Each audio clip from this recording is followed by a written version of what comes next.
All right, so what you're gonna need for your egg bake is obviously some eggs. So I've got 6 eggs in here that have just been hanging out waiting while I get everything prepared. And then I'm gonna add in a cup of purple onion or red onion, whatever you wanna call it. And then we've got green bell pepper. So that was 1 whole pepper, made about a cup of pepper, green bell pepper. And then you'll need your cupcake mold, whether that's silicone or a regular pan, and then your seasonings. So I'm going to use Uncle Chris's steak seasoning. It's just kind of a mixed blend of a bunch of different stuff, and then of course salt and pepper. So we're going to put all of this in, and I'll add a couple more ingredients. So we're going to plop in our bell peps, and then we're going to toss in that onion.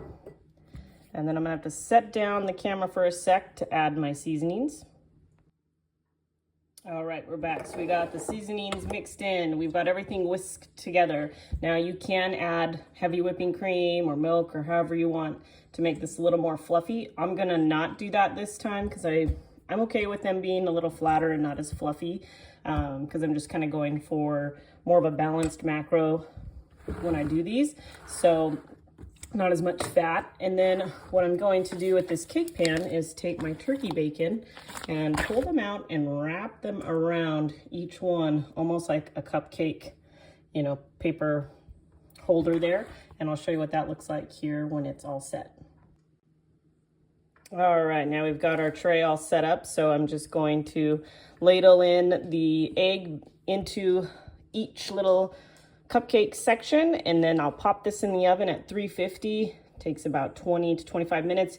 You can just kind of watch them and see when they are to your liking and then go from there. One other thing you could add to this that I didn't have in here was cheddar cheese if you wanted to add some cheese to it. Again, if you kind of take out some of those higher fat things, then you can kind of control how much fat's in the recipe, making them a little bit leaner.